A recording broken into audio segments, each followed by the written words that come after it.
All right. Thank you, Eric. And thank you, Karen. And deep gratitude to everyone for holding the space while I've been away. Um, it's just it makes it easier for me to take time knowing that like community is going to be held.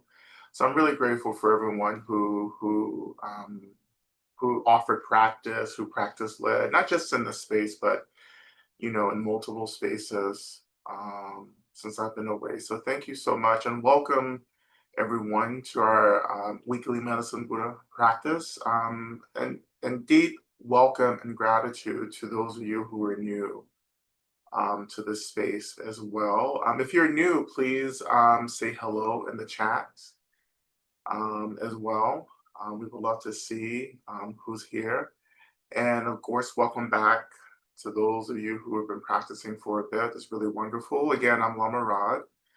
I use he, him pronouns. I'm here on the ancestral lands of the Creek, Muskogee, and Cherokee communities. And I offer deep gratitude to the land, to the earth that's holding all of us, to the caretakers of this earth, both past and present, and as well as for the future caretakers of the lands. These lands that are holding me offers deep gratitude and welcome to the lands that are holding you as well. And just taking a moment, just in your practice right now, just acknowledging the land, touching the land in your mind, and just beginning this work of inviting the earth into your practice, right? Because there's not a lot of healing without the earth, but there's really no healing without all the elements as well working in tandem, right? But we start with the earth, the foundation, the ground, right? The earth as the mother who holds this work for us, who holds this capacity to stabilize us, to tether us as we do this intense labor of healing and remembering not just who we are, but what we are as a state of being, not a who, but a state, a liberated state of being beyond the tensions of dualities, beyond the confusion, beyond the misunderstanding of phenomena, that we are ultimately Buddhas, which is really simply to say that we are expressions of emptiness and space and energies. Right? We are the expression of this profound capacity to be boundless, to be unlimited. We are unlimited beings, right? Boundless beings. Our ultimate healing in this practice is to remember what we are, right? To remember that we are already liberated beings, just trying to remember what has been forgotten, trying to find our way back to the essence after having gotten so distracted and finding ourselves in this reality, in this narrative, which is just a thought. This moment is just a thought, right? But a thought, nonetheless, that carries a lot of weight, a lot of intensity, and a lot of confusion. A big ball of confusion.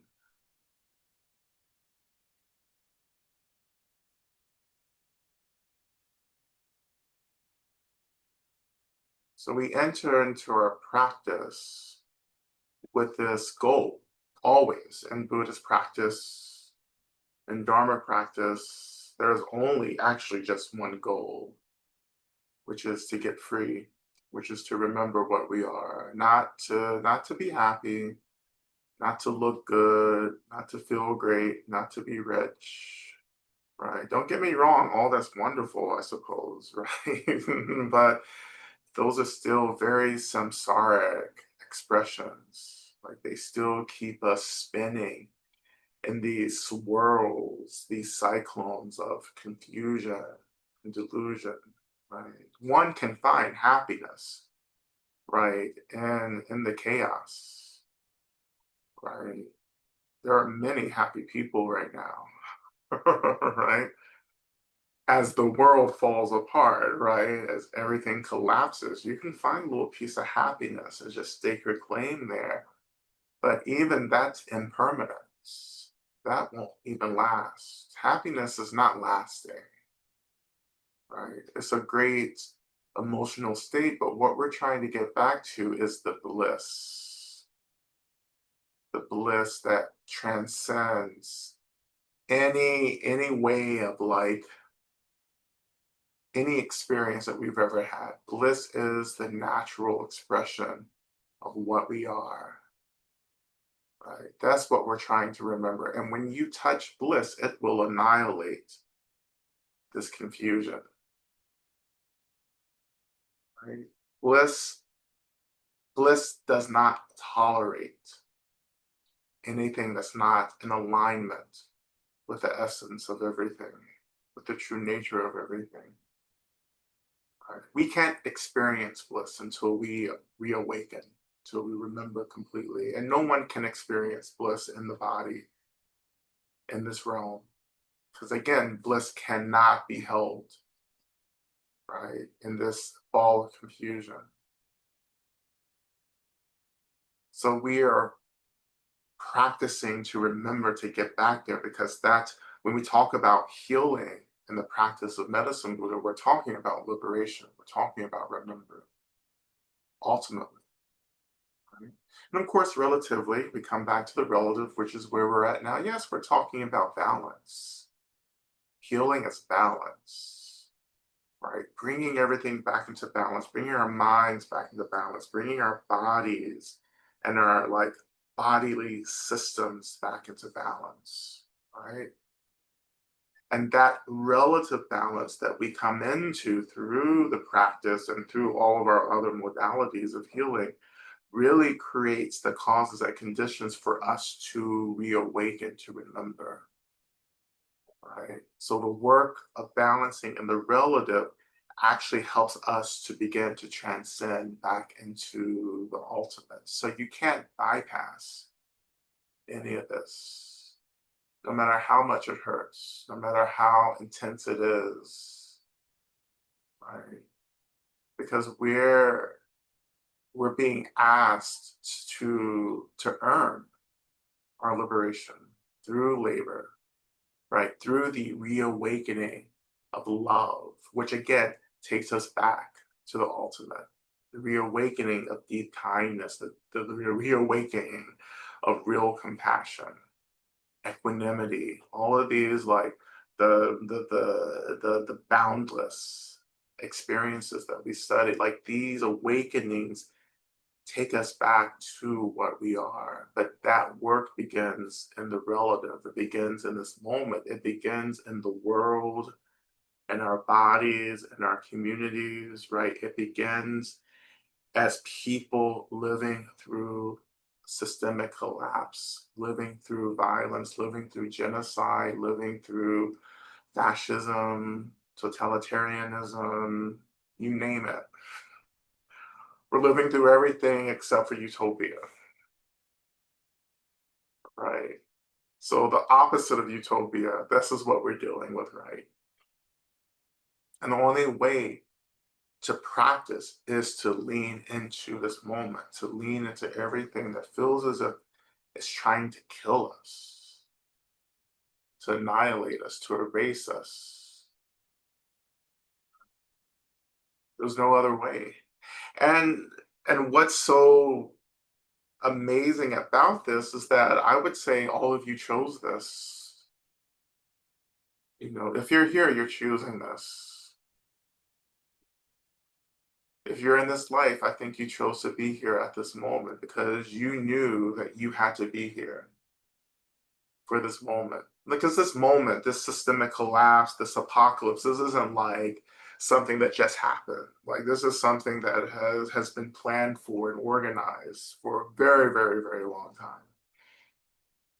You know, like this isn't something that is just happening. This is something that has been predicted, has been seen by many awakened beings, and they have planned accordingly, right, for this moment. So it feels, yeah, it does feel unorganized. It feels that's what collapse is. It's unorganized, right? When you see a building being demolished, it's just like falling apart. It's not like this piece by piece, right? It's just, you put some bombs in the building and it collapses, right? Hopefully you're standing well away from it, right? So that's not organized. That's just coming down, but like the rebuilding, right? The post experience, that's what we're here to do, right? To rebuild, right? To bring about the world that is in balance again, right? Because that's all the apocalypse is rebalancing, right? And to get back into the center, you have to cut through and bulldoze through all the shit that we've erected that has so decentered us off into the extremes and the margins. And so now we have to come back. We have to come back through our systems. We have to come back through our brokenheartedness. We have to come back through our disembodiments and disassociation, collective, individual, historical experiences. We have to come back through all of these like etiquettes that we've erected, right? We have to move through it. We have to cut through it. We have to burn it down. We have to tear it down. And that's painful, right? And that's painful because many of us have so deeply self-identified with these systems, with these etiquettes, right? With these institutions. And we have to allow ourselves and the identities that these systems have created, we have to allow all of that to die. And that takes, yeah, a lot of labor, but a lot of that labor is the work of grief.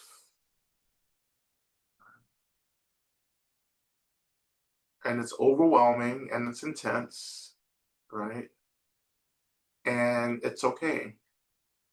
It's okay to struggle through it. It's okay to be overwhelmed. It's okay to some days to be like, just fuck it. I don't feel like fucking doing this. Fuck it. And fuck everyone. Right? It's okay. Like you vent, right? You have your little space and you come back and you do the work, right? And then when it's time to vent again, you go off and vent and then you come back. This is sustainable labor here. Like this isn't short-term labor. This is long-term labor. And all of you have been doing this labor for a very long time, not just this life, but for many lives. To meet in this moment, like in this space, although yes, this online space, but to meet in this moment under these conditions, right? To be interested in this profound lineage, right? To even be thinking about this integration of spiritual practice and the relative world, you know, means that like you have been training for this for a very long time. This isn't random. This isn't like by chance. This isn't because you're lucky. Buddhism doesn't do luck, right? Buddhism doesn't do hope either, but I say it does do hope. Actually, that's my innovation. But at this point, definitely, I'm very confident in saying that Buddhism isn't so much into luck, right? But it is into labor. It is into work that brings us to moments, brings us to experiences of spaciousness and awakening and clarity. Like that has taken work. right? And you've been doing that for a very long time. So have some space to, I would say, to celebrate that, right? Acknowledge that. Yeah, when it gets really hard, remember how far you've come, right? Maybe just in this life, but I would encourage you to think about past existences, right? Right? That again, that we're here in this moment, in this space, because we have all done really intense, like amazing, extraordinary work. Right. And I know it may, it may seem like dramatic to say that, but one day you'll get it. When you really think about the world, well, when you start thinking about the countless worlds and the countless beings and all the situations, right? And look at where you're at in all of this. To have this one aspiration to want to be of benefit, to want to heal on behalf of all beings, right? Because it's not just about us, it's about everyone. What you're doing in this practice is not just to benefit yourself, but it's to benefit all beings, both form beings, physical beings in the material realm, as well as, you know, more than human beings, as we like to say sometimes, or formless beings, right? The unseen. Like we're benefiting everyone in this practice. That is the awakening of real bodhicitta. Like this wish, this aspiration that everything that we do is in service of all beings and every being's awakening.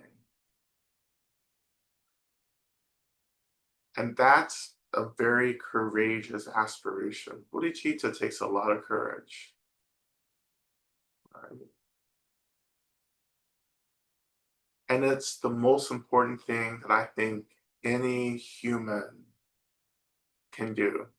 I would say it's the most important thing that any unenlightened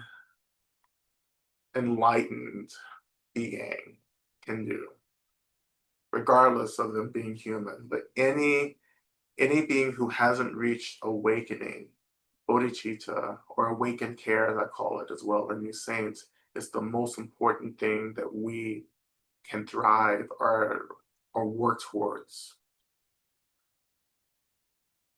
If you do this work in your life, when it comes time to transition out of this world, you will be celebrated. Right?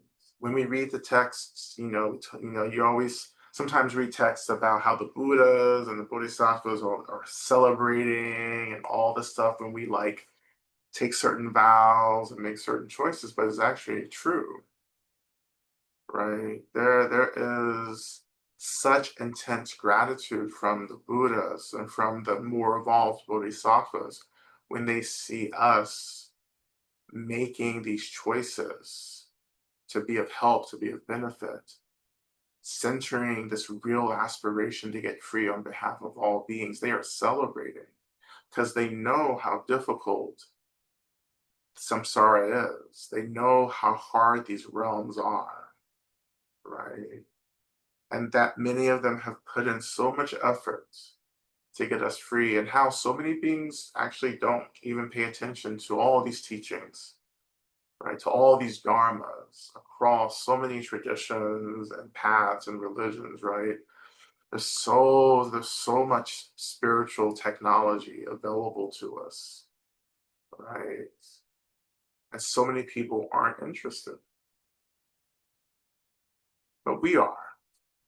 Right? And maybe many people that we're connected to are. Right? So this is really wonderful to be here back with everyone. And this is, yeah, and this is we're in it. This is a difficult time, right? And sometimes this is the hardest time to practice when everything feels as if it's like falling apart, like where so many of us are feeling the creeping kind of like control of the state, right? that this sense of safety is something that feels as if it is evaporating for so many of us. Uh, and it's okay. Right? It's okay. It's okay to be afraid. It's okay to be terrified. It's okay to feel a lot of despair or hopelessness or doubts. It's okay. I think you have to make space for these. And this is what we'll be doing in our grief course next month or in August, right? This is what we're going to be focused on. How do you hold and tend to these intense emotions right now? These intense thoughts and doubts and fears. So it's okay, right? And as we hold like these really strong emotions and thoughts, we're also remembering that we're also very resourced, that this is a world system that is deeply resourced, right? That there are just countless beings just ready, right? And who have been ready and who have been helping for a very long time. And that we're going to pull through it because this is just a moment. Right? Life is just a moment. This is going to be a moment, right? And we hold on to all of our sources of refuge. We hold on to our benefactors. We hold on to our communities. We keep our aspirations clear. We keep love at the center of everything that we do. We embody fierceness, right? And we meet the world. Like we meet this moment, we meet the politics, we meet the confusion, we meet the silliness, right? Like you meet this knowing that this is a moment.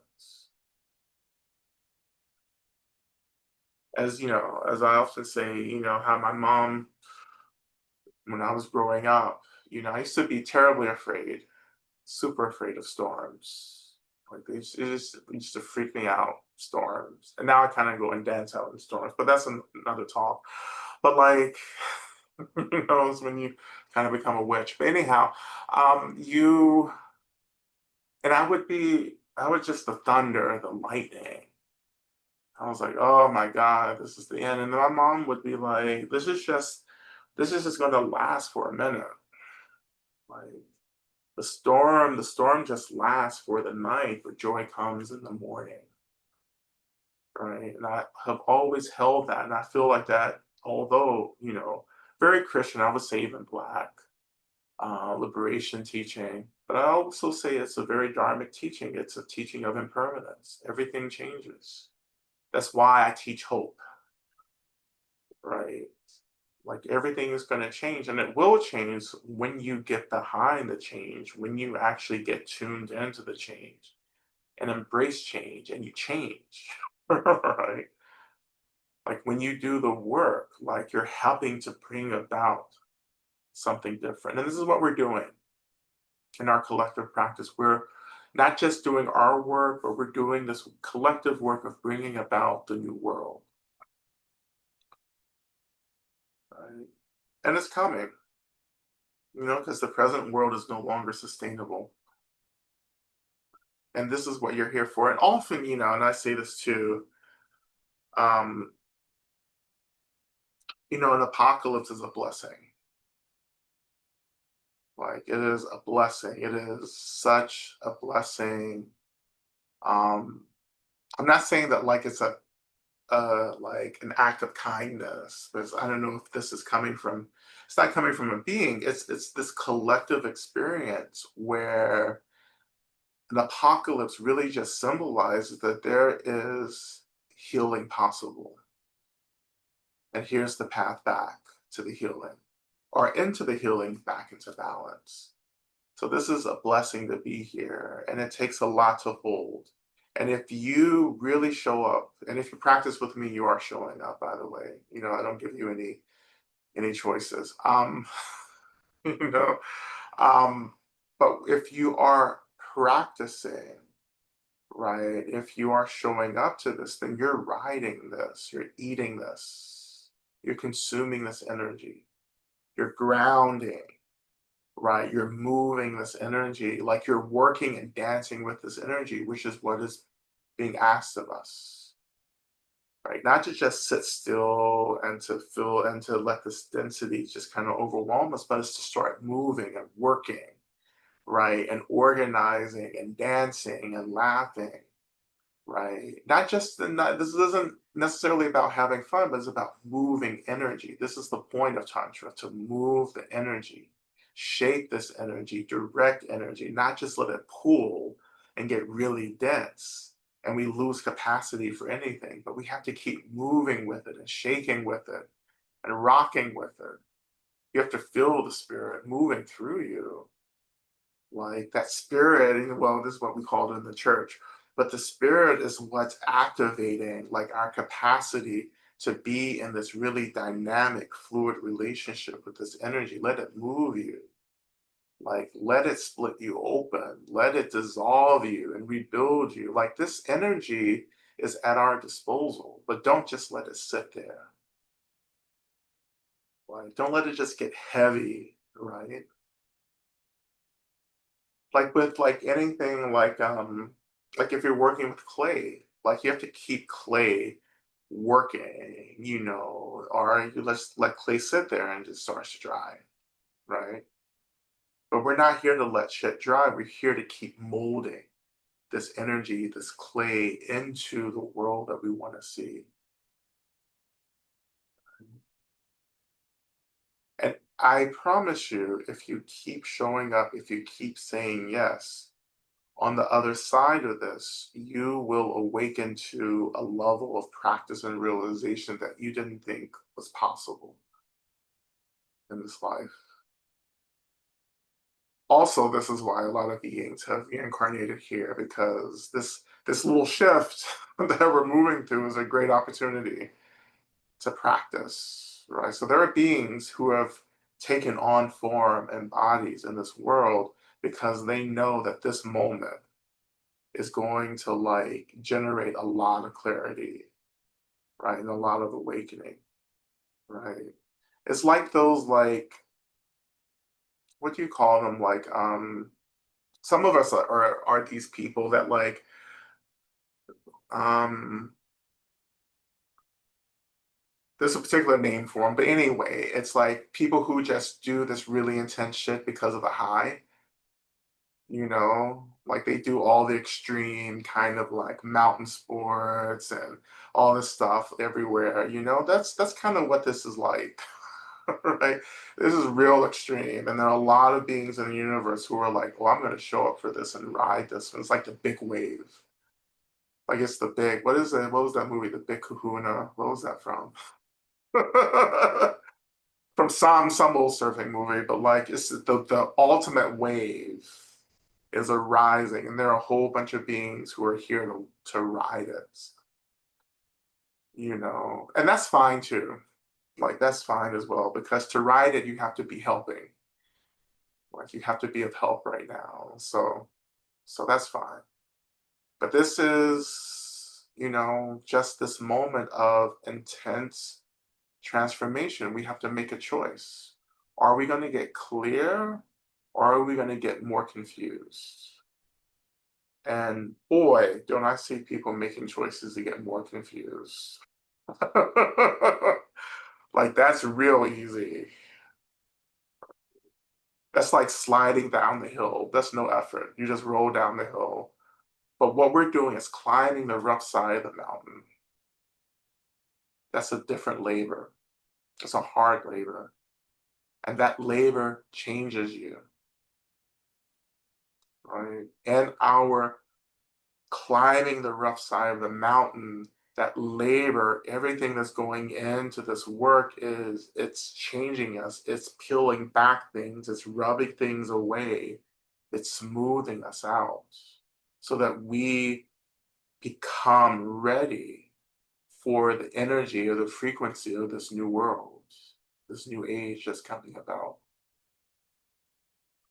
So we have to stick with it. We're in it now. Like we are in it, right? Um, and some of us are doing okay, some of us aren't, right? And that's okay. That's fine, right? But this is why we gather together to do practices like medicine Buddhas, because we come back to reaffirm commitments, we come back to get support, we come back to open more channels and more blessings from the Buddhas. We come here to listen more deeply, to get the resources that we need so that we can continue this really hard climb, this really hard labor, right? And this medicine, right? The medicine from all the Buddhas, right? It is limitless.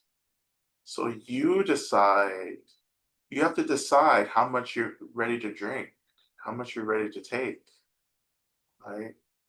But there's no exhausting the medicine that is being freely poured. So we have to make a choice to open wide to receive this, right? And can you do it? And when I say opening wide, also I mean trusting. Can you trust this medicine? Can you trust medicine Buddha? Can you trust all the Buddhas? Can you trust Tara, right? Or Amitabha, Chenrezig, or many, many others. Right? And we're going to begin with that. Let's start with trust and opening in our practice.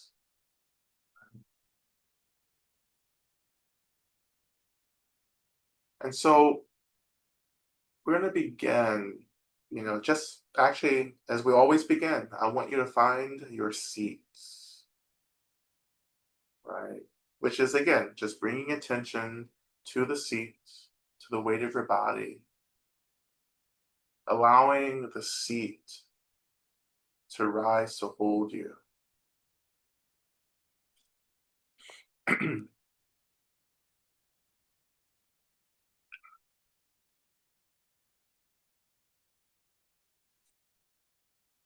We touch the land, the earth again,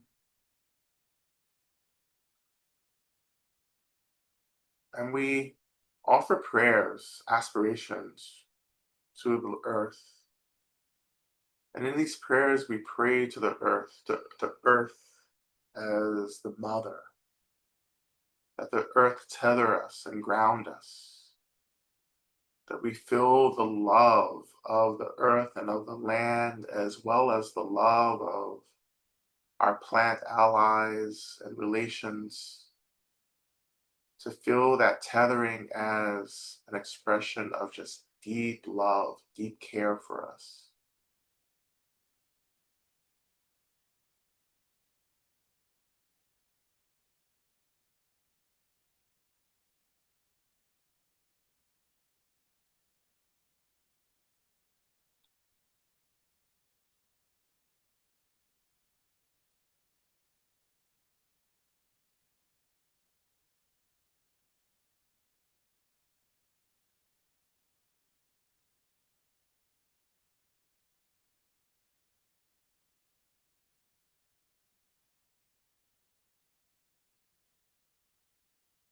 And feeling that tethering from the land, the anchoring from the seats, feeling that grounding, right? We allow our minds to open up into space, just noticing thoughts and emotions,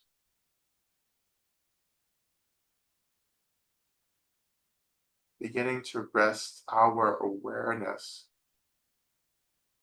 in these spaces around the thoughts and emotions, where we're not focusing on one thing in particular, but actually directing our focus into space itself, letting go of the hooks, the way we get hooked into thinking and analyzing, imagining, replaying, letting all of that go, feeling the anchoring of the seat and the earth.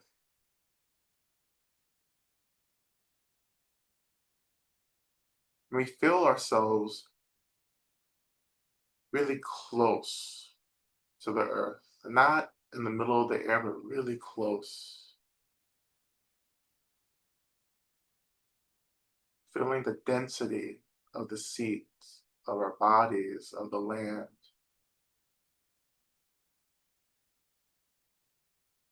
shifting even the sense of like presence down really into our pelvis area.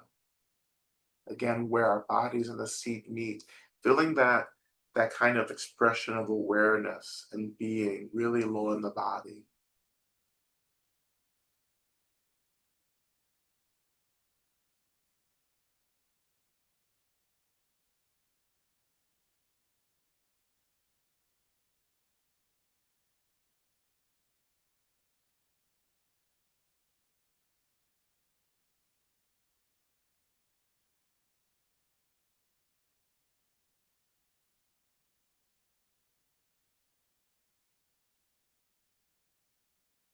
And we bring our attention now to our heart centers.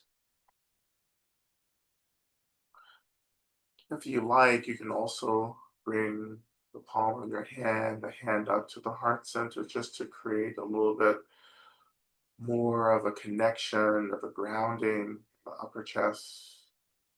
Only if that feels appropriate, good for you. Just noticing the physicality of the breath, the rise and fall of the chest, diaphragm, inhaling, exhaling, inhaling through the nose, exhaling out of the mouth,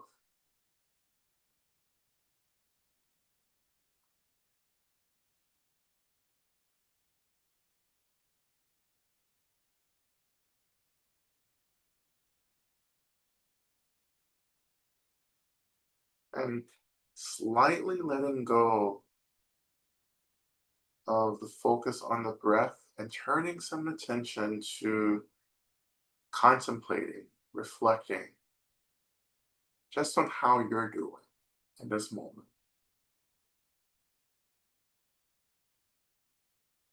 And particularly the struggle, the discomfort, or the suffering, the pain, bringing that into focus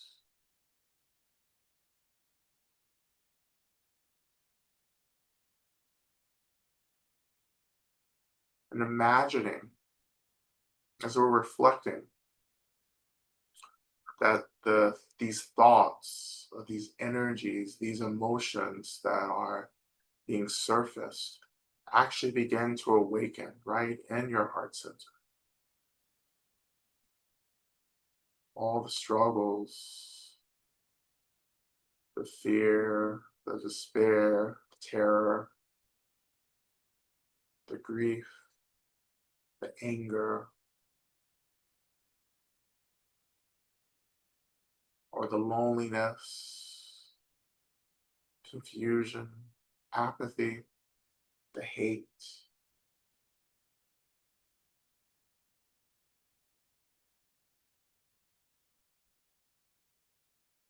letting these experiences awaken in the heart center. We're not pushing it away,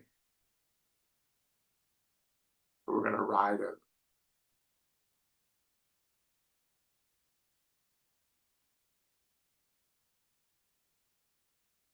And as we awaken these experiences,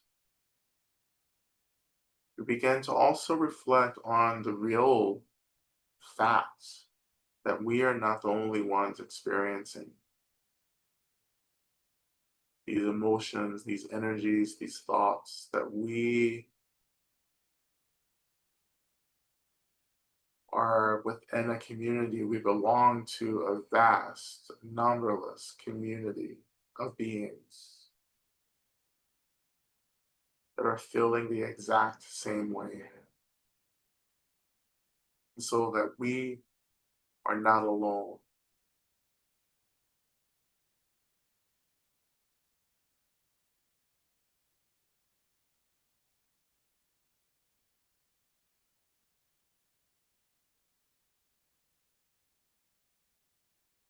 And when you're ready, we turn our attention to our first mantra, our mantra of evoking mantra. Om Menla Sangye Kino Soha, medicine Buddha, think of me.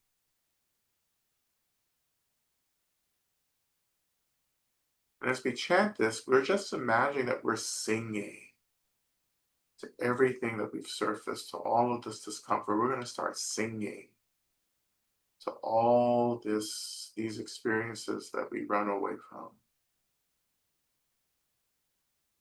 And as always, we begin with chanting Om, an elongated Om, and chanting the mantra 3 times, and then ending with another elongated Om.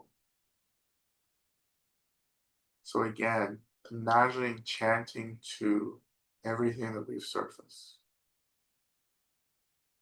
And we begin. Om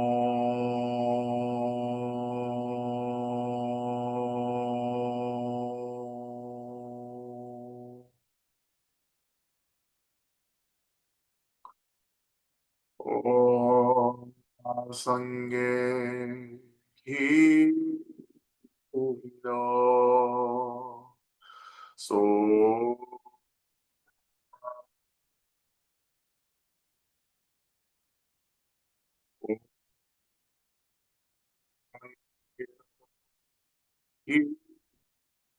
Hino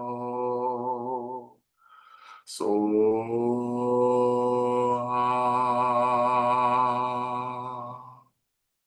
Om Sangye Hino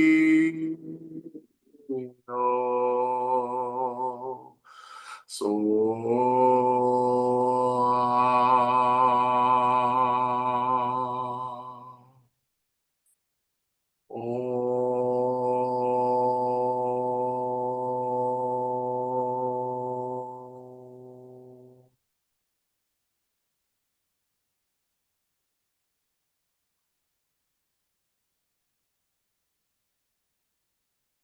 And slowly we begin to imagine that all of these energies, thoughts, emotions, states, everything begins to radiate with this soft white light in the heart center.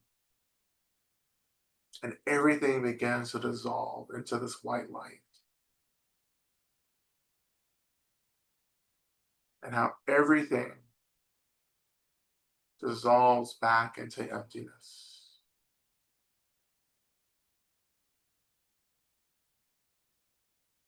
And slowly we begin to imagine that from the heart center, Medicine Buddha begins to emerge. And again, it is our interpretation of Medicine Buddha in the form that's more appropriate for us. So Medicine Buddha can take the form of there are they're very iconic presentation as a Buddha, blue in color in monk's robes, sitting on a lotus, holding a bowl of medicine and a healing plant. Or Medicine Buddha takes on the form of the healer, the archetypal healer that's powerful for you to identify with.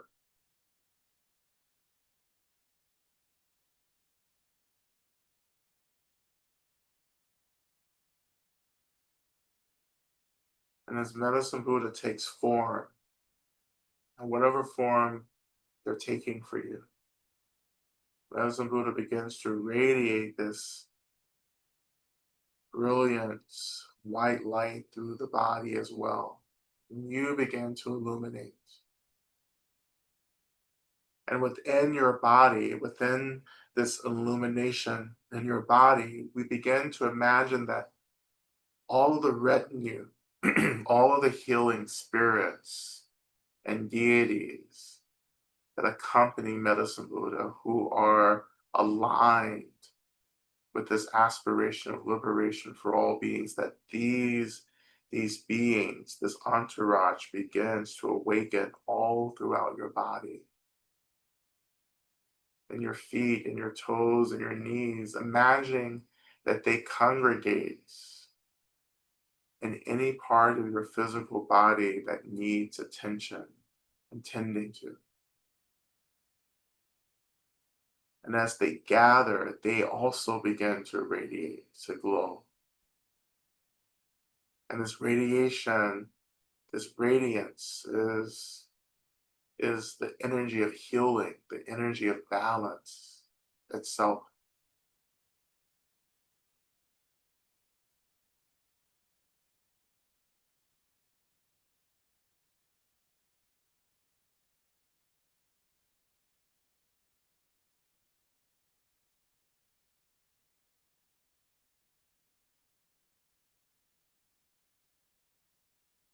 And allowing yourself to sit within this experience, this visualization.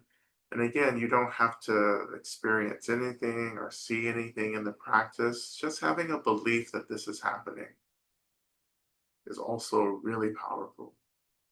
So wherever you're at in the practice, it's okay. But we're just allowing the blessings of the practice to be as we turn our attention to the main mantra, Teata, Bekenze, Ma Bekenze, Rasa, Sumungate, Soha, which you will find in the chat.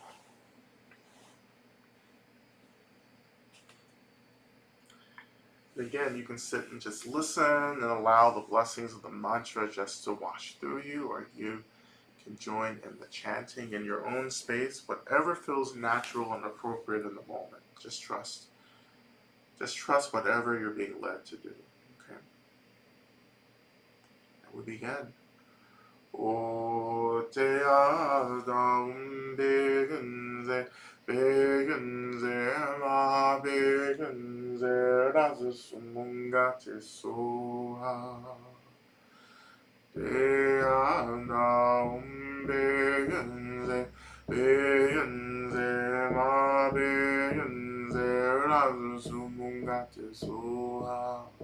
Te adam begenze, begenze, ma begenze, razus mungate soha. Te adam begenze, begenze, ma begenze, razus mungate soha. Te adam begenze, begenze, ma begenze, razus mungate soha. Te adam begenze, begenze, ma begenze, razus mungate soha. Te adam begenze, begenze, ma begenze, razus mungate soha.